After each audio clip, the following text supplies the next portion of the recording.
অনেকেই আমরা দেখছি যে আমাদের ঘটনা শুনছেন। আমরা তাদেরকে রিকোয়েস্ট করবো যে চ্যানেলটি একবার হলো সাবস্ক্রাইব করবেন, যারা সাবস্ক্রাইব করেননি, যারা শুনছেন, এবং যারা সাবস্ক্রাইব করেছেন তারা অবশ্যই লাইক বাটনটি হিট করে যাবেন যাতে অন্য মানুষজন আমাদের এপিসোডটি শুনতে পায়। তো ঘটনায় চলে যাই। যেভাবে লিখেছেন সেভাবেই পড়ছি। রাসেল ভাই, আসসালামু আলাইকুম। আমি নাম প্রকাশ করতে ইচ্ছুক না। আমি রাব্বি, বাসা ঢাকার মগবাজারে। আমার ফোন নাম্বার, তারপরে তিনি ফোন নাম্বার দিয়েছেন। স্টুডিওতে এসে এক্সপিরিয়েন্স শেয়ার করার মতো সময় হবে না আমার, তাই অনুরোধ করছি ঘটনাটি পড়ে শোনানোর জন্য। আমার ঘটনাটি যদি ভালো লাগে পড়ে শোনাবেন। জেলা বরিশাল, বাকেরগঞ্জ থানাধীন কবাই ইউনিয়নের একটি গ্রাম শিয়ালখুনি। এই গ্রামের হাই স্কুলের আশেপাশেই একটা বড় গোষ্ঠী বা বাড়ি আছে। এরা আমার আত্মীয় হয় সম্পর্কে। তো আমার এক আত্মীয় বরিশালেই ছিলেন এবং আমরাও বরিশালেই ছিলাম। আমার এক আত্মীয় যেহেতু বরিশালে আছি, তিনি মারা যান কোনো কারণবশত, এবং যেহেতু বরিশালে আছি তার লাশ মানে মানে সে হচ্ছে আত্মীয় হচ্ছে চাচা বা মামা, এরকম চাচা প্লাস মামা এরকম ব্র্যাকেটে লেখা। আজ থেকে ৩-৪ বছর আগে মারা যান। তখন কোনো কারণবশত আমি এবং আমার মা বরিশালেই ছিলাম। যেহেতু বরিশালেই আছি, তার লাশ না দেখতে গেলেই নয়। সামাজিকতা রক্ষার্থে আমি আর আমার মা সে বাড়িতে গিয়ে উপস্থিত হই। আমরা ছেলে ও পুরুষ মানুষ সবাই বাড়ির ভেতরের উঠোনেই বসেছিলাম, আর বাড়ির ভেতরে সব মহিলারা অবস্থান করছিল। তার লাশ বাড়ির বাইরে এনে উঠোনের এক কোণায় গোসল করানো হচ্ছে, খাটিয়া তৈরি হচ্ছে, কিন্তু তার পাশে আরও একটা খাটিয়াত করা হচ্ছিল। আমি কিছুই বুঝছিলাম না। আর আমাদের বরিশালে খুব বেশি একটা যাওয়া হয় না বলেই সেখানকার কাউকে তেমনভাবে চিনি না, যদিও রক্তের আত্মীয়। এসব দেখে জিজ্ঞাসাও করতে পারিনি। কে কিভাবে ভেবে বসে কে জানে। পরক্ষণেই ভেবেছিলাম কোনো মহিলাও মারা গিয়েছে হয়তো, যার জন্য লাশ বাইরে আননি, বাড়ির ভেতরেই লাশ রেখেছে। গ্রামের লোকজন আর আবার হাদিসের নিয়ম অনুযায়ী কাজ করে থাকে। পুরুষের লাশ তারপর তার স্ত্রী দেখে না, আবার স্ত্রী জাতির লাশ সব পুরুষ দেখতে পায় না। আমি সেই ভাবনা মাথায় নিয়েই বসেছিলাম, আর এটা ভাবাই স্বাভাবিক ছিল। এরপর লাশ প্রস্তুত হয়ে গেলে জোহরের আজান আমরা শুনতে পাই। সবাই নামাজ পড়ে এসে জানাজা পড়ার প্রস্তুতি নিচ্ছিল। আমি তখন নোটিস করি যে সেখানে মাত্র একটা লাশের জানাজার প্রস্তুতি চলছে। অন্য খাটিয়া কাফনের ওপর সেটার কি হলো মনে খটকা নিয়ে দাঁড়িয়েছিলাম। আমি জানাজা না পড়ে অন্য খাটিয়ার কাছে যাই, গিয়ে পর্যবেক্ষণ করতে থাকি। সবকিছুই সে বেশ স্বাভাবিক ছিল। ওইদিকে জানাজাও শেষ। জানাজা শেষে একটি মাত্র লাশের খাটিয়া নিয়ে সবার সাথে কবরস্থান পর্যন্ত যাই। গিয়ে দেখি কবরস্থানে পাশাপাশি দুটো কবর খোঁড়া। সেটা দেখে আমার কৌতূহলের মাত্রা তীব্র থেকে তীব্রতর হতে থাকে। কোনোভাবেই আমার মনের খুঁতখুঁতে ভাব দূর হচ্ছিল না। কৌতূহল আমাকে অনেকটাই অন্যমনস্ক করে দিয়েছে।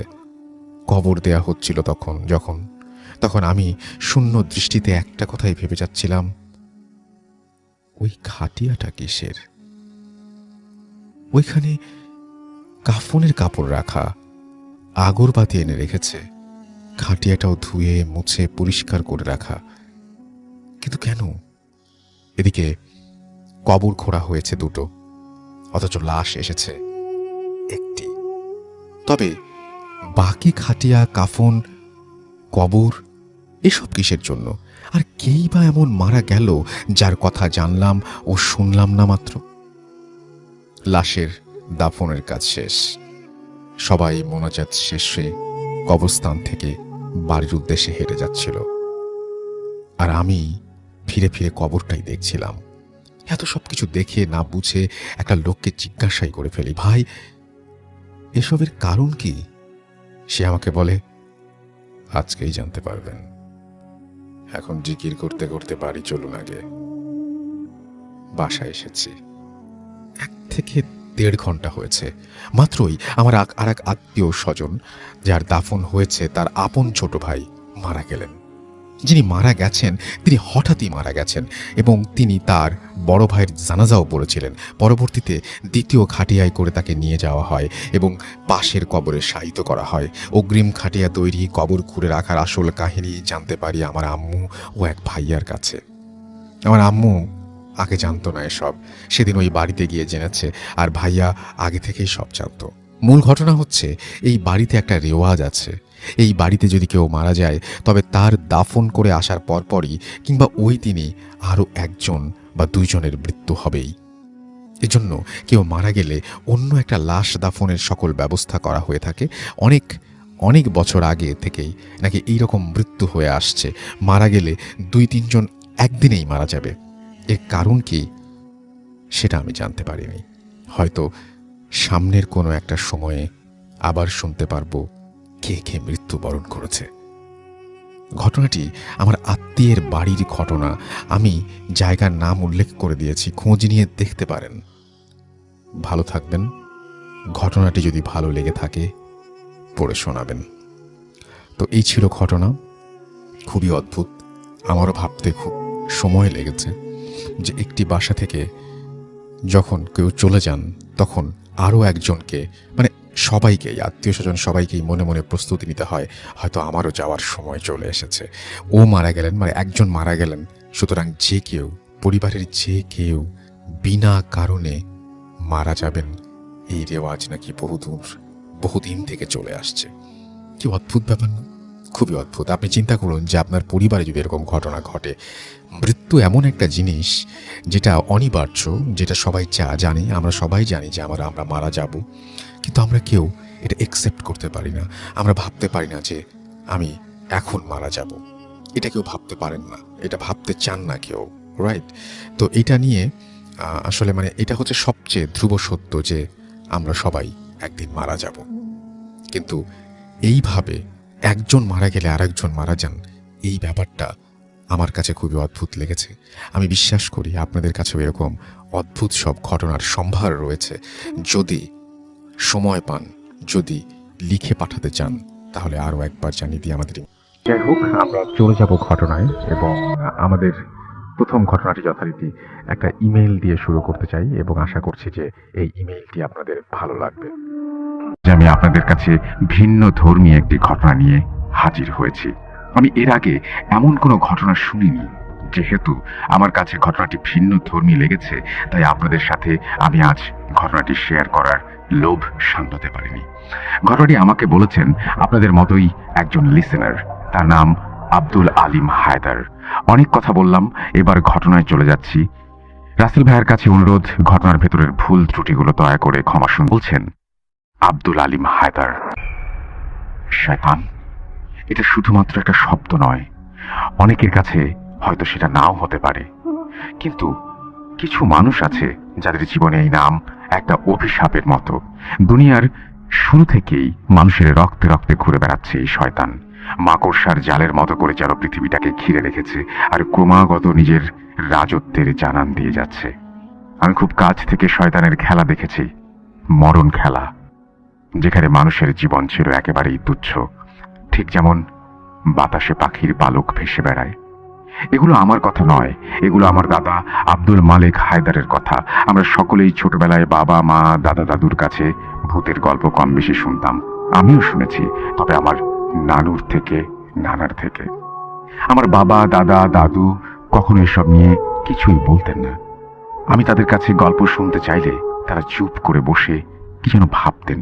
বলতেন, দেখো বাবা, আমরা অনেক কিছুই শুধু শোনা বা কাহিনী ভেবে সেটা শুনে বা মনে মনে কল্পনা করে থাকি, কিন্তু সেই কল্পনার বাইরেও যদি কিছু আমাদের সামনে ঘটে, তখন তো আমরা নিছক কল্পনা থাকে না, আমাদের কাছে ওইসব কল্পনার ঊর্ধ্বে। আর তাই এসব নিয়ে কথা যত কম বলা যায় ততই ভালো। আমি অনেক ছোট ছিলাম সে সময়। আমি আমার দাদার কথাগুলোর সঠিক অর্থ বুঝতে পারতাম না, কিন্তু যখন বুঝলাম তখন আমার পায়ের নিচের মাটি যেন কাঁপতে শুরু করলো।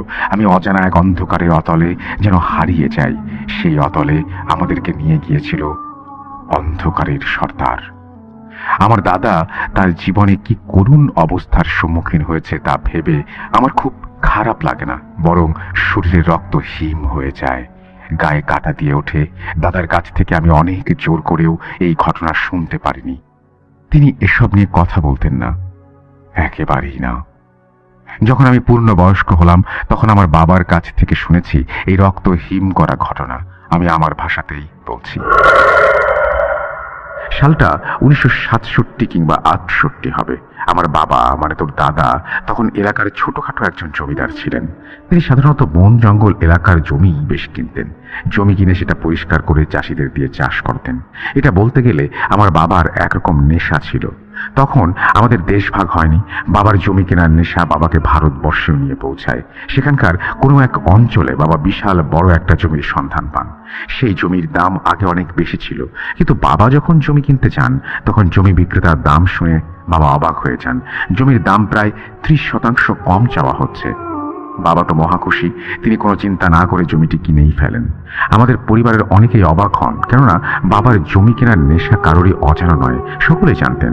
কিন্তু এত দূরে গিয়ে বাবা জমি কিনলেন যে সেটা আর কারো হজম হচ্ছিল না। বাবা জমিটি কিনে যখন বাড়ি ফিরে আসেন তখন তার চোখে মুখে ছিল অনেক প্রশান্তির ছাপ। তাকে দেখে মনে হচ্ছিল তিনি যেন তার সারা জীবনের সব থেকে গুরুত্বপূর্ণ কোনো কাজ করে বিজয়ী হয়ে ফিরেছেন। আমার বাবা সেদিন রাতে খাবার সময় আমার মাকে বললেন, বুঝলে, আজ আমার মনটা খুব ভালো। আমার বাবার শেষ ইচ্ছেটা পূরণ করতে পেরেছি আমি।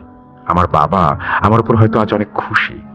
অনেক বড় বোঝা আমার মাথা থেকে নেমেছে। আমার মা আমার বাবা এসব কি বলছে তা জিজ্ঞেস করলে বাবা উত্তরে বলেন, ভারতবর্ষে সেই জমিটা আমার বাবার কেনার খুবই ইচ্ছা ছিল, কিন্তু তার আগেই তিনি মারা গেলেন। তিনি আমাকে মাঝে মাঝে বলতেন আমার দাদা নাকি স্বপ্নে দেখা দিতেন আর ওই জমি কিনতে বলতেন। বাবা একটা সময় সেখানে জমিটি দেখতে চলে যান, কিন্তু কেনা আর হয়নি। বাবা সেখান থেকে ফেরার পথেই মারা গেলেন। আজ কয়েক বছর যাবৎ আমিও স্বপ্নে আমার বাবাকে দেখছি। তিনি আমাকে সেই জমিটি কেনার জন্য অনুরোধ করছিলেন। আমি বাবাকে কথা দেই সেই জমি কেনার।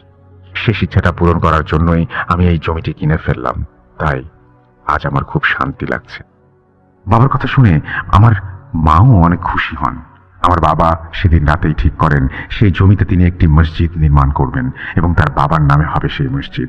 বাবার কথা শুনে সকলেই খুব খুশি হন। জমিটি কেনার পর থেকেই বাবা আমাদের বাড়িতে খুব একটা থাকতেন না। তিনি একা একাই তার সদ্য কেনা জমির কোনো এক স্থানে গিয়ে বসে থাকতেন। মসজিদ বানানোর ইচ্ছে অনুযায়ী জমিতে মসজিদ নির্মাণ করার জন্য তিনি লোক নিয়ে যান জমি দেখাতে।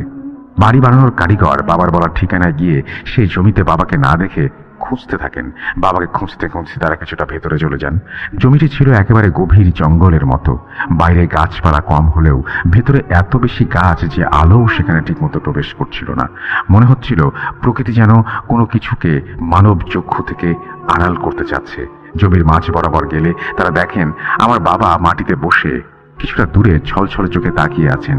বাড়ির কারিগরদের দেখে বাবা রেগে গেলেন। তিনি তাদের ধমক দিয়ে বললেন, চলে যা তোরা এখান থেকে, এখানে কোনো বাড়ি হবে না। এই জমি যেভাবে আছে সেভাবেই থাকবে, এখানে কেউ আসবি না। আমি জমির চারপাশ বেড়া দিয়ে মুড়িয়ে দেব, সবার প্রবেশ নিষিদ্ধ, একমাত্র আমি থাকবো এখানে। বাবার কথা শুনে মিস্ত্রিরা রাগারাগি করে সেখান থেকে চলে আসেন। আমাদের বাড়ি এসে আমার চাচাকে সব খুলে বলেন। এরপর অনেকদিন বাবা বাড়ি ফেরেননি। দূরত্বটাও কিছুটা কম ছিল না। প্রায় 10 থেকে 15 দিন পর একদিন সকালে বাবা বাড়ি এসে আমার মাকে দ্রুত খাবার দিতে বলেন। তার নাকি খুব তাড়া আছে, তাকে যেতে হবে। মা তাকে জিজ্ঞেস করেন এই কয়েকদিন তিনি কোথায় ছিলেন। বাবা মায়ের কথা শুনে রেগে যান। তিনি বলেন, ছেলে বাবার কাছে থাকলে বাকিদের এটা নিয়ে কথা বলার অধিকার নেই। আমার মা আমার বাবার কথা শুনে মনে করেন আমার বাবা হয়তো এই কয়দিন তার বাবার কবরের কাছে বানানোর ঘরটায় ছিলেন। তাই মা আর কিছু বলেননি। বাবা খেতে বসে মাকে বলেন, আজ বাবার সাথে অনেক কথা হলো। তুমি জানো আমার বাবা একা একা খুব কষ্ট পাচ্ছেন, তাই আমাকে তার সাথে থাকতে বলেছেন। তিনি আমাকে বলেন আমি যেন তাকে এখানে নিয়ে আসি। আমি অনেক বোঝালাম বাবাকে এত দূরে তাকে আমি কিভাবে নিয়ে আসবো, কিন্তু বাবা কিছুতে রাজি হচ্ছে না। এখন বাবাকে এখানে আনার ব্যবস্থা করতে হবে। তুমি চিন্তা করো না, আমি বাবাকে নিয়ে আসবো। বাবা তোমাকেও দেখতে চেয়েছেন। আমার মা আমার বাবার মুখে এমন পাগলের মতো কথা শুনে বিচলিত বোধ করেন। তিনি সবকিছু আমার চাচাকে জানান। আমার চাচা আমার বাবার কাছে এসে বলেন, ভাইয়া আপনি কার কথা বলছেন? আমাদের বাবার কবর তো আমাদের বাসা থেকে একটু দূরেই। বাবা তো কাছেই থাকেন, এত দূর থেকে আনতে হবে মানে আমি বুঝলাম না। আর উনি তো মারা গেছেন, উনি কিভাবে কথা বলবেন? ভাবিকেই বা দেখতে চাবেন কিভাবে? বাবা যেন সিংহের মতো হুঙ্কার তুলে আমার চাচাকে ধমক দিয়ে বললেন, কি বললে? বাবা এখানেই আছে। তোকে কে বলেছে? আমার বাবা ভারতবর্ষে আছেন। তিনি আমার সাথে কথা বলেছেন, এখানে আসতে চান তিনি। আমি তাকে এখানে নিয়ে আসবো, তোদের কারো সাহায্য লাগবে না। আমার বাবাকে আমি এখানে নিয়ে আসবো। আর শোন, আমার বাবাকে নিয়ে উল্টাপাল্টা কিছু বললে তো জিভ টেনে ছিঁড়ে ফেলে দেবো বলে দিলাম। বাবার এমন কথা ও আচরণে আমার চাচাও চিন্তায় পড়ে যান, কেননা বাবা কি বলছেন না বলছেন তার কোনো আগামাথা কেউ বুঝতে পারছিল না। বাবা সেদিন রাগ করেই খাবার ফেলে উঠে বাইরে বেরিয়ে যান। বাবা বের হওয়ার 2-3 মিনিটের মাথায় আমার চাচা বাবাকে আনতে বের হন, কিন্তু তিনি বাবাকে কোথাও খুঁজে পান না। 2-3 মিনিট সময়ে বাবা একেবারে দৃষ্টির বাইরে চলে গেলেন, এটা চাচা কোনোভাবেই মেনে নিতে পারছিলেন না। আশেপাশে অনেক খুঁজেও বাবাকে পাওয়া যায় না। এরপর প্রায় 15 দিনের মতো বাবা বাসায় ফেরেননি।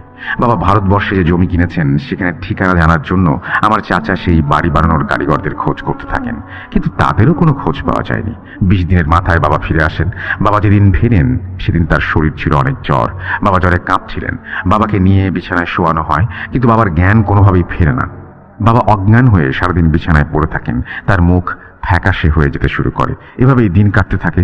কিছুদিন যাবার পর আমার চাচা একদিন রাতের বেলা বাইরে যাবার সময় দেখেন বাড়ির উঠোনে একপাশে অন্ধকারে কি যেন নড়াচড়া করছে। চাচা হ্যারিকেন নিয়ে যান দেখার জন্য। চাচা সেখানে যা দেখেন তা তার আত্মা শুকিয়ে যায়। তিনি দেখেন আমার বাবা একটা কালো কুঁচকুঁচে বিড়ালের শরীর থেকে মাংস খুবলে খাচ্ছেন। আমার চাচাকে দেখে তার দিকে তেড়ে এসে বলেন, কিরে, আমাকে চিনতে পারছিস না? আমি তোদের বাবা। তোরা আমাকে একা ফেলে চলে আসতে পারলি? আমি একা কত কষ্টে ছিলাম জানিস? তোর ভাই আমাকে এখানে নিয়ে এসেছে। চিন্তা করিস না, চিন্তা করিস না, আমি আর একা নেই, তোদের সাথেই থাকবো। ভালো হবে না বল? আমার বাবার এমন কথা শুনে আমার চাচা চিৎকার দিয়ে ঘরে এসে আমার বাবার রুমে গিয়ে দেখেন আমার বাবা বিছানায় সেই আগের মতো করেই পড়ে আছেন। চাচা ভাবতে থাকেন, তাহলে বাইরে তিনি কাকে দেখলেন? নিজের ভাইকেই দেখলেন তিনি। আবার নিজের ভাই তাকে তাদের বাবা হিসেবে পরিচয় দিচ্ছে, এটা কিভাবে সম্ভব? আমার চাচা প্রচন্ড ভয় পান। পরের দিন সকালে তিনি কাউকে কিছু না বলে মসজিদ থেকে হুজুর নিয়ে আসেন। হুজুর এসে আমার বাবাকে দেখেন। তিনি তার সাথে করে একটি পুটলি নিয়ে এসেছিলেন।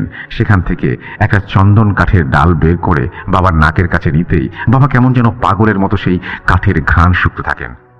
হুজুর আমাদের পরিবারের সবাইকে বাইরে যেতে বলেন। আমাদের রুম থেকে বের হয়ে আসার পর সকলেই একসাথে বাইরে দাঁড়িয়েছিলেন। আমি তখন অনেক ছোট, ভেতর থেকে কোনো শব্দ আসছিল না। কিছুক্ষণ পর হুজুর বের হয়ে আসেন আর বলেন বাবার নাকি জ্ঞান ফিরেছে। বাবা আমার মা আর চাচাকে ভেতরে ডাকেন। বাবা আমার মা আর চাচাকে বলেন, ভুল, অনেক বড় ভুল করে ফেলেছি। এই ভুলের মাসুল আমাদেরকে তো দিতেই হবে, সাথে আরো কয়েকজনকে দিতে হবে। যাকে বাবা ভেবে মুক্ত করলাম সে তো একটা শয়তান, আমার সাথে করে এখানে এসেছে, কাউকে ছাড়বে না। আমি ভারতবর্ষে সেই জমির মাঝ বরাবর একটি কবর খুঁজে পেয়েছিলাম। সেই কবর থেকে আমি বাবার আওয়াজ পেতাম। বাবা আমায় ডাকতো, মুক্ত করে দিতে বলতো। আমি একদিন কোদাল দিয়ে সেই কবর খুঁড়ি। কবর খোঁড়ার কিছুক্ষণ পর আমি দেখি কবরের ভেতর তেমন কিছুই নেই, সেখানে আছে একটি কুয়া। কবরের ভেতর কুয়া। আমি খুব অবাক হয়ে যাই। কুয়ার একটু গভীরে আমি একটি সোনার কাজ করা বাক্স ঝুলতে দেখি। সেই বাক্সের গায়ে অন্য ভাষায় কিছু লেখা ছিল। আমি বাক্স হাতে নিতেই আমার বাবার কথা শুনতে পাই। আমার বাবা আমাকে বলছেন তাকে মুক্ত করতে। আমি বাবার আওয়াজ শুনে সেই বাক্স খুলে দেই, আর সাথে সাথে সেখান থেকে আমি ছিটকে দূরে পড়ে যাই। কিছুক্ষণ পর আমি দেখি আমার সামনে আমার মতোই একজন দাঁড়িয়ে আমাকে ধন্যবাদ জানাচ্ছে আর বলছে আমি এর ইনাম পাবো। এর কিছুক্ষণের মধ্যেই আমি নিজেকে আমার বাসার উঠোনে আবিষ্কার করি। এরপর আমার আর কিছু মনে নেই। বাবার এসব কথা শুনে আমার চাচা আর মা ভয়ে কিছুক্ষণ মূর্তির মতো দাঁড়িয়ে থাকেন। হুজুরকে সব জানালে হুজুর বাবার কাছে সেই জমির ঠিকানা জানতে চাইলে বাবা কিছুই বলতে পারেননি। তিনি কিছুতেই সেই ঠিকানা মনে করতে পারছিলেন না। এরপর বাবা আস্তে আস্তে কিছুটা সুস্থ হতে থাকেন। এসব নিছক দুর্ঘটনা ভেবে সবাই মেনে নিয়েছিল, কিন্তু কিছুদিন যেতে না যেতে এই সমস্যা শুরু হয় আমার চাচার সাথে।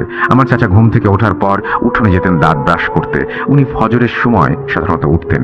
হঠাৎ একদিন উনি ব্রাশ করতে গিয়ে দেখেন দরজার সামনে একটা ধবধবে সাদা বিড়াল মরে পড়ে আছে। এই দৃশ্য দেখে আমার খুব খারাপ লাগে।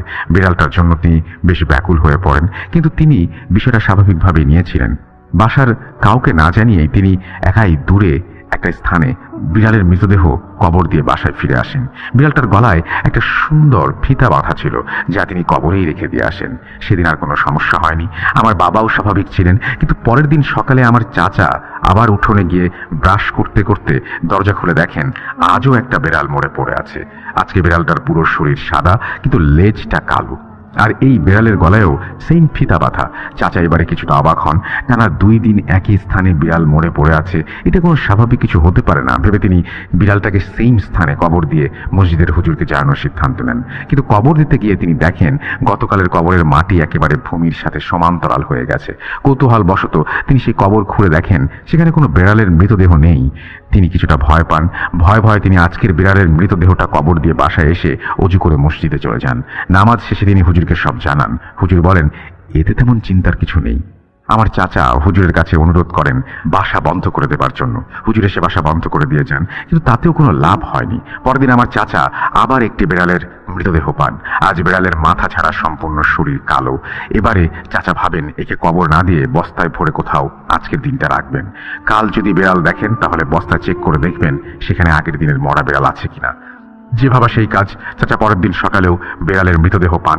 এবারের বিড়াল সম্পূর্ণ কালো। চাচা জলদি গিয়ে বস্তা খুলে দেখেন বস্তায় কোনো বিড়াল নেই। চাচা এবার বুঝতে পারেন এটা সেই বিড়াল যেটা তিনি প্রথম দিন দেখেছিলেন, কিন্তু বিড়ালের রং পরিবর্তন হওয়ার জন্য তিনি শিওর হতে পারছিলেন না।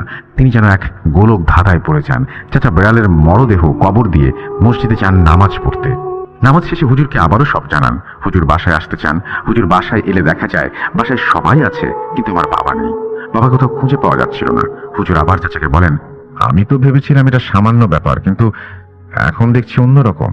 আপনি যে বিড়ালটি দেখেছিলেন সেটা আলাদা কোনো বিড়াল ছিল না। প্রতিদিনই আপনি একই বিড়াল দেখেছেন। বিড়ালের গায়ের রং দিন দিন কালো হয়ে যাওয়ার ব্যাপারটা এখন পরিষ্কার। বিড়াল দ্বারা আপনার ভাইকে বোঝানো হয়েছে, আর রং দ্বারা শয়তানের আধিপত্য। আপনার ভাইয়ের ওপর শয়তান ভর করেছে। এটা সেই শয়তান যাকে আপনার ভাই মুক্ত করেছিল। আপনার ভাইয়ের ওপর ভর করার পেছনে তার নিশ্চয়ই কোনো উদ্দেশ্য আছে। আপনি কি সেই জায়গা চেনেন যেখান থেকে শয়তান ছাড়া পেয়েছে? আমার চাচা সেই জায়গা চিনতেন না। কিছুদিন পর সেই বাড়ি বানানোর কারিগরদের সাথে সৌভাগ্যবশত চাচার দেখা হয়। চাচা তাদেরকে অনেক টাকার লোভ দেখিয়ে সেই জায়গায় নিয়ে যেতে বলেন। তারা সম্মতি দিলে চাচা তাদের সাথে হুজুরকে নিয়ে সেই জায়গায় যাওয়ার প্রস্তুতি নেন। সেখানে যাওয়া ছিল অনেক সময় সাপেক্ষ। তারা সেখানে পৌঁছে দেখেন আমার বাবা সেই কবর দিয়ে ঢাকা কুয়োর কাছে বসে অঝরে কাঁদছেন। বাবার কান্নায় যেন আশেপাশের পরিবেশ ভারী হয়ে গিয়েছিল। বাবাকে হুজুর জিজ্ঞেস করেন তার কান্নার কারণ। তিনি বলেন, ওই যে কুয়াটা দেখছেন, ওই কুয়াটা কাটা হয়েছিল কেন জানেন? আমি বলি, শুনুন। ওই কুয়াটা কাটা হয়েছিল আমাদের কবর হিসেবে। যিনি কুয়োটা কেটেছিলেন তিনি ছিলেন একজন পীর। এই কুয়া আমার বাবার কবর বা কারাগার হিসেবে কাটা হয়। আমার বাবা এই কুয়ার অতলে বন্দী। আমার সাথে তিনি কথা বলেন, তিনি মুক্তি চান। আমি তাকে মুক্ত করেই ছাড়বো, যেভাবেই হোক। আপনারা এখান থেকে চলে যান। আমার জন্য আপনাদের পরিবারের 2টি জীবন যাবে, কিন্তু আমার রাস্তায় বাধা হয়ে দাঁড়ালে আরো অনেক জীবন যাবে। এবার সিদ্ধান্ত আপনাদের। আমি ভয় দেখাচ্ছি না, সাবধান করছি। আমরা শয়তানের বংশধর। কারো জীবন নাশ করা আমাদের কাজ নয়। প্রয়োজনেই কেবল আমরা এটা করি। সেই প্রয়োজনে বাধাদানকারী সকলেই আমরা আমাদের ক্রোধের আগুনে জ্বালিয়ে পুড়িয়ে ছারখার করে দেই। চলে যান। আবারও বলছি। বাবার প্রথম কথায় চাচা এবং হুজুর বেদনা ও কষ্ট অনুভব করেন, কিন্তু পরের কথাগুলোই ছিল হিংস্রতা। হুজুর বাবাকে জিজ্ঞেস করেন, আপনি তো এখন মুক্ত, আপনার বাবাকে তাহলে মুক্ত করতে পারছেন না কেন? উত্তরে বলেন, আপনাদের এত কিছু কেন বলবো? শয়তানের বংশকে আপনারা সাহায্য করবেন না। আপনারা চলে যান। আমি আমার বাবাকে মুক্ত করব। এই কথা বলে আমার বাবা নাকি দৌড় দিয়ে ঘন জঙ্গলের ভেতরে কোথাও হারিয়ে যান। বাবাকে আর খুঁজে পাওয়া যায় না। হুজুর আর আমার চাচা বাড়ি ফিরে আসেন। বাড়ি ফিরে আমার মাকে সব জানান। আমার মা কান্নায় ভেঙে পড়েন। বাবা চলে যাওয়ার পর আমার চাচা সকালে আর কোনো বিড়ালের মরদেহ পাননি। দেখতে দেখতে প্রায় 7 মাস কেটে যায়। বাবা ফেরেন না। সবাই ধরেই নিয়েছিল বাবা হয়তো আর বেঁচে নেই। অনেক জিন বাটি চালান দিয়েও বাবাকে পাওয়া যায়নি। এভাবেই আমাদের জীবন কেটে যাচ্ছে। ঘটনার মূল আকর্ষণ এখান থেকেই শুরু। আমার বাবা 7 মাস পরে ফিরে আসেন। এই 7 মাস তিনি কোথায় ছিলেন, কি করেছেন, কোনো কিছুই তিনি বলতে পারেন না। বাবা বলেন তিনি নাকি ঘুমিয়েছিলেন, আর ঘুম থেকে উঠে দেখেন তিনি তার বাবা মানে আমার দাদার কবরের উপরে শুয়ে আছেন। তিনি দ্রুত বাড়ি চলে আসেন। বাবা ফিরে আসায় বাড়ির সকলেই খুশি হন। বাবার ফিরে আসাটাই ছিল আসল কথা, বাকিগুলো তেমন জরুরি কিছু না ভেবে সবাই বাবার ফিরে আসা নিয়ে ব্যস্ত হয়ে পড়েন। দিনকাল ভালোই যাচ্ছিল। বাবা যেদিন থেকে ফেরেন সেদিন থেকেই তিনি রাতে কিছু ভাঙা ভাঙা স্বপ্ন দেখতে শুরু করেন। তিনি প্রথম দিন দেখেন তিনি সেই ভারতবর্ষে কিনা তার জমির কবরের সামনে বসে কাঁদছেন। কান্না শেষ হলে তিনি কবরের দিকে তাকিয়ে প্রতিজ্ঞা করেছেন তিনি তার বাবাকে মুক্ত করেই ছাড়বেন। এরপরই তিনি অন্য কোনো এক জায়গা দেখতে পান। এখানে মানুষ কিছুটা অন্যরকম বলতে তাদের ভাষা, চেহারার গঠন, গায়ের রং আমাদের দেশের মানুষের মতো না। তারা বেশ ফর্সা এবং মুসলিম রীতিনীতি পোশাকধারী। সেখানে গিয়ে বাবা নাকি তাদের ভাষাতেই কথা বলেন। বাবা কি কথা বলেছিলেন তা বাবার সম্পূর্ণ মনে ছিল না। যতটুকু মনে ছিল তা হচ্ছে এরকম, আনা রাবু আল সালাম। এই কথাটি ছিল একটি আরবি বাক্য যার অর্থ আমি অন্ধকারের সর্দার। এইটুকু আমার বাবার মনে ছিল। এই বলে তিনি আরো বেশ কিছু কথা বলেছিলেন যা তার মনে না থাকলেও তিনি বুঝতে পেরেছিলেন তিনি হয়তো কাউকে খুঁজে বেড়াচ্ছেন। বাবার ঘুম ভেঙে যায়। বাবা ঘুম থেকে উঠে সবার সাথে এই স্বপ্ন শেয়ার করেন। বাসায় হুজুর আসেন আর সব শুনে তিনি জানান তিনি বড় হুজুরের সাথে এই বিষয়ে কথা বলবেন। বড় হুজুরের কাছে একটি জিন আছে যার মাধ্যমে কিছু তথ্য জানা গেলেও যেতে পারে। আমার বাবা আর হুজুর মিলে বড় হুজুরের সাথে দেখা করেন। হুজুর সব শুনে কিছুক্ষণ সময় নেন। তিনি আমার চাচা আর হুজুরকে বাইরে বসতে বলেন। প্রায় 1 ঘন্টা পর হুজুর আমার চাচা আর হুজুরকে ডাকেন। তিনি আমার চাচাকে বলেন, আপনার ভাই যে স্বপ্ন দেখছে তা সম্পূর্ণ নয়, আর তিনি যা দেখছেন তা ইতোমধ্যেই ঘটে গেছে। আমি জানি না সামনে কি ঘটেছিল। আপনার ভাই এই স্বপ্ন সম্পূর্ণ করবে ধাপে ধাপে। আরো 2 দিন তিনি স্বপ্ন দেখবেন। আগের স্বপ্ন যেখানে শেষ হয়েছে পরের স্বপ্ন ঠিক সেখান থেকে শুরু হবে। আর একটা কথা, আপনার ভাইয়ের উপর শয়তানের আসর কমেনি। শয়তান তার সাথেই আছে। সে নিজেকে শয়তানের বংশধর দাবি করলেও সেটা নয়, তবে সে সাধারণ জিনের মতো নয়। আপনাদের জন্য এর ছায়ায় থাকাও মারাত্মক ক্ষতিকর। এর থেকে সাধারণ কেউ আপনাদের পরিত্রাণ দিতে পারবে না, আমিও পারবো না। এমন কোনো ব্যক্তির খোঁজ করতে হবে যিনি প্রসিদ্ধ কোনো আলেম, এবং তাকে বংশগত আলেম হতে হবে। তাকে হতে হবে তার বংশের শেষ আলেম। এমন কেউ ছাড়া এই শয়তানকে কোনোভাবেই থামানো যাবে না।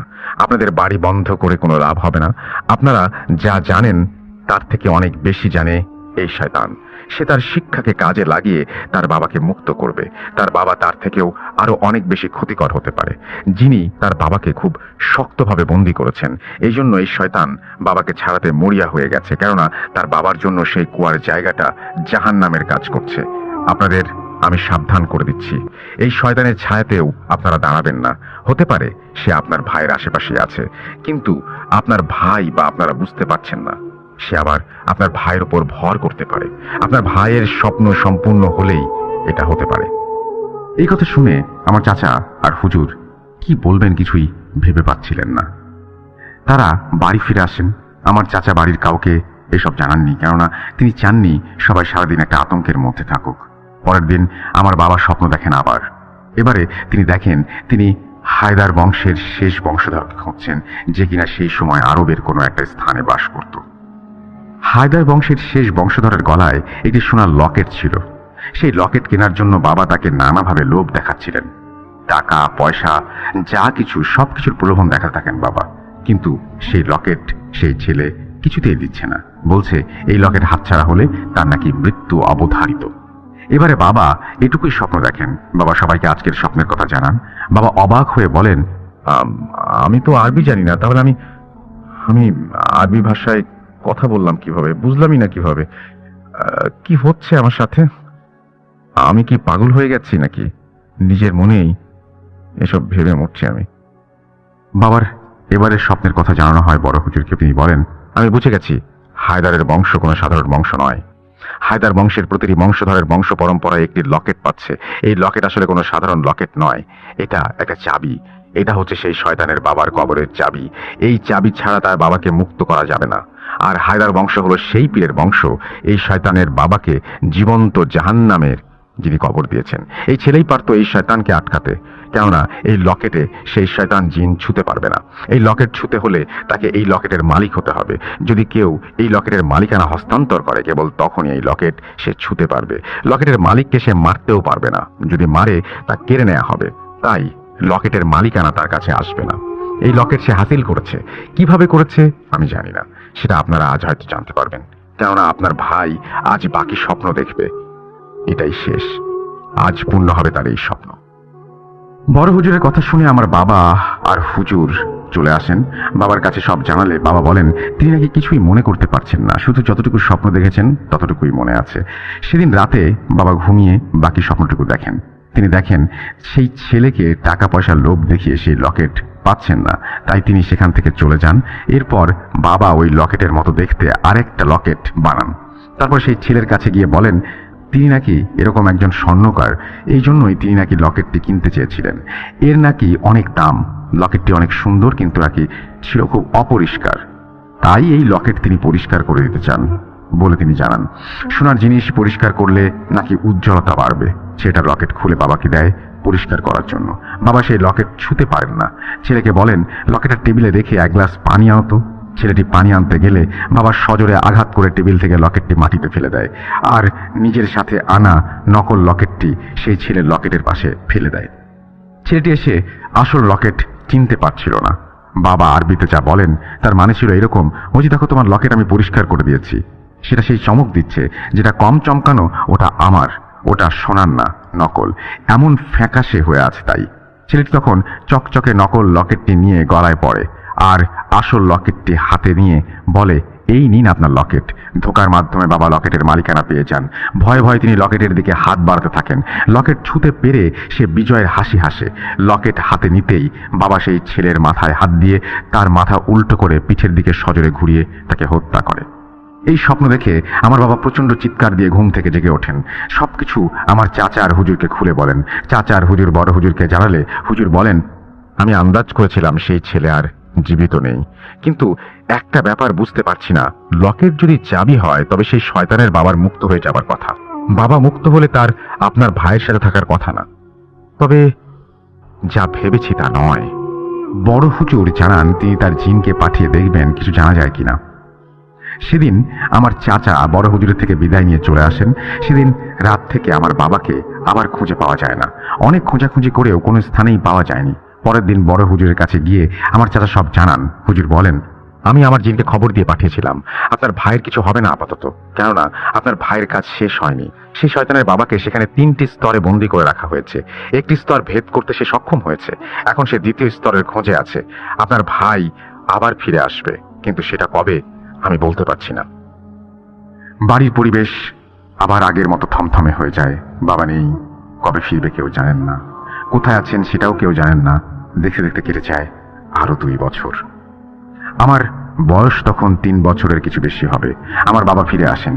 এতদিন পর বাবাকে দেখে আমার মায়ের যেন খুশির শেষ থাকে না। বাবা আমাকে দেখে চিনতে পারেন না।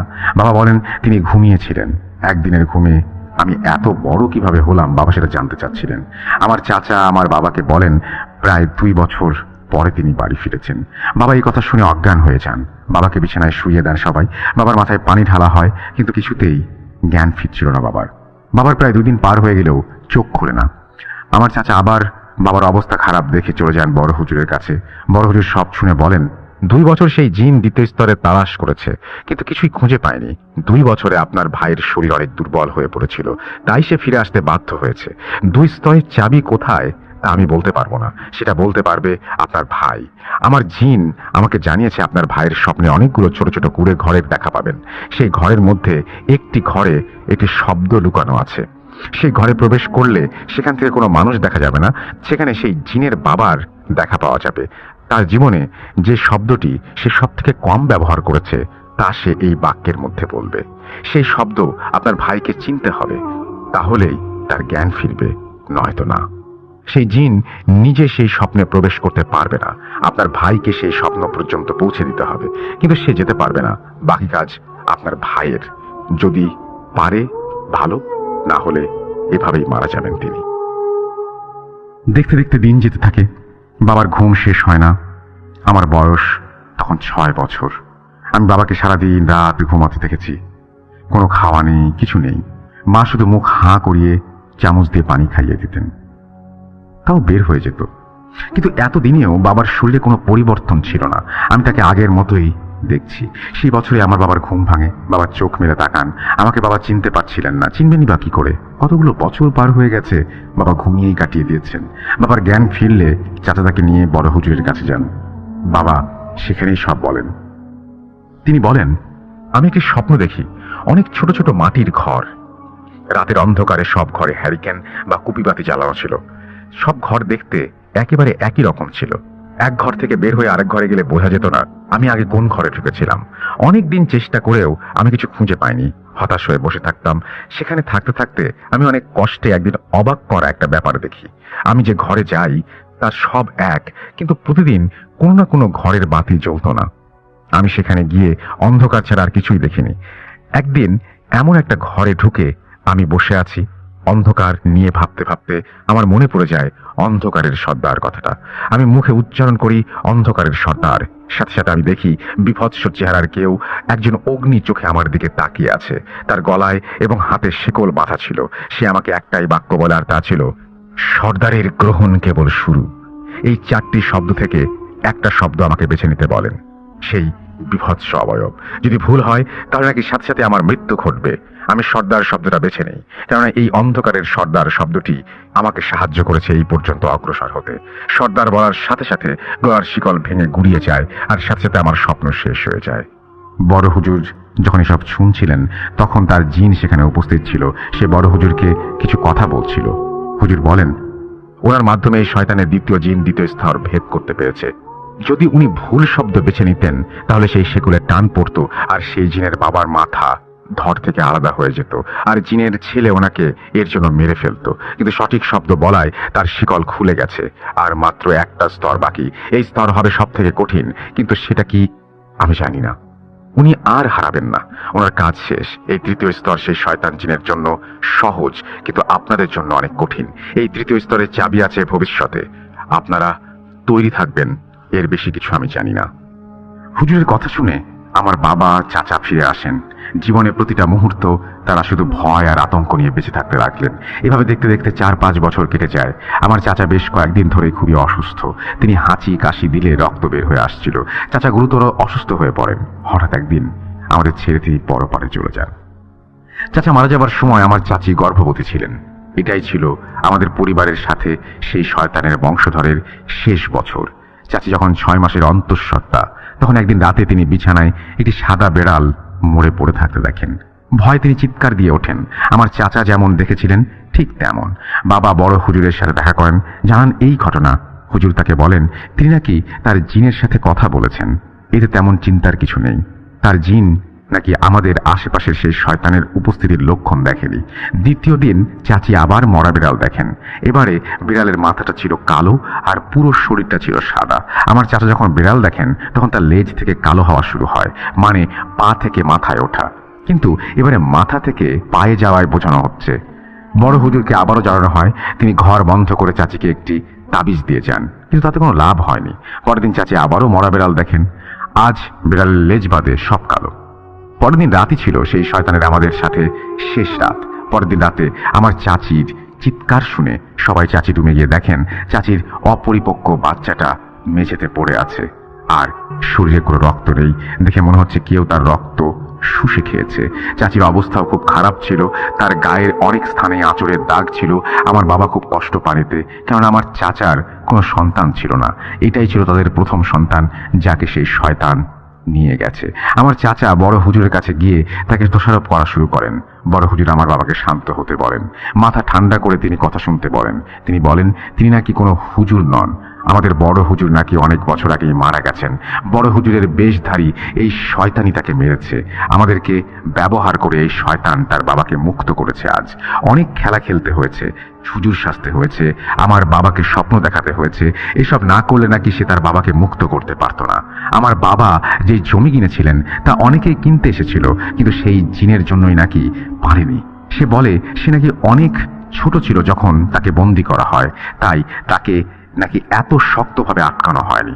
সহজেই ছাড়া পেতে পারত সে, কিন্তু তার নাকি প্রয়োজন ছিল হায়দার বংশের একজন বংশধর। সে বলে, আমরাও কিন্তু হায়দার বংশের, তা কি আমরা জানি কিনা? আমরা হায়দার বংশেরই, সেই হায়দার বংশের যে তার বাবাকে জাহান্নামের আগুনে পুড়িয়েছে। সে যে হায়দার বংশের ছেলেকে মেরেছে, সে নাকি আমাদেরই বংশধর। তার বাবাকে নাকি বন্দী করা হয়েছিল অনেক বছর আগে, আমরা নাকি কল্পনাও করতে পারবো না অত আগে। হায়দার বংশের গর্ভবতী বিধবা নারীর অপরিপক্ক সন্তানের রক্তই ছিল তৃতীয় স্তরের চাবি। আর তাই আমার চাচাকে মেরে সেই চাচিকে বিধবা বানিয়েছে, যেন তার বাবাকে মুক্ত করতে পারে। আর বড় হুজুর হয়ে আমাদের ভুল পথে চালিয়েছে। আমাদের কোনো ঘর বন্ধ হয়নি, কোনো তাবিজই দেয়া হয়নি, সবই ছিল অভিনয়। আমাদের মসজিদের হুজুর পর্যন্ত তাকে ধরতে পারেননি, কারণ সে নাকি শয়তানের বংশধর, অন্ধকারের সর্দার। এসব শুনে আমার বাবা সেখানে অজ্ঞান হয়ে পড়েছেন। বাবার জ্ঞান ফিরে আসলে বাবা নিজেকে বিছানায় আবিষ্কার করেন। সেই শয়তান বাবাকে ছেড়ে দিয়েছিল, কেননা সে মুক্ত। তাই আমার বাবাকে বলেছিল আমার বাবা নাকি ইনাম পাবে, ইনাম স্বরূপ তাকে তার জীবন দান করা হয়েছিল। আমার বাবা তার জীবনে অনেক কষ্ট ভোগ করেছেন এই শয়তানের জন্য। তিনি এসব নিয়ে কোনো কথা বলেন না, আমরাও বলি না, কিন্তু আমাদের হায়দারের বংশধর হিসেবে তোমার এই বংশের ইতিহাস জানা দরকার, তাই তোমাকে জানালাম। এতক্ষণ আপনারা আমার বাবার বাবা মানে আমার দাদার জীবনের কাহিনী শুনলেন। এই ঘটনা শোনার পর দাদার দিকে যতবার তাকিয়েছি খুব মায়া কাজ করেছে। আমার চাচির দিকেও একই মায়া কাজ করে। আমার মা ছোটবেলা থেকে আমার চাচিকে মা ডাকতে শিখিয়েছেন, হয়তো সন্তান হারানোর কষ্ট লাঘব করার জন্য। এখানে শেষে একটা কথা বলি, আর তা হচ্ছে হায়দার বংশে হায়দার নামটি ছদ্মনাম হিসেবে ব্যবহার করেছি। বাস্তবে ওনাদের বংশের নাম হায়দার নয়। বহুদিন পর আপনাদের মাঝে ফিরে এসে আমি খুবই আনন্দিত। আশা করছি আবার কোনো এক এপিসোডে নতুন কিছু নিয়ে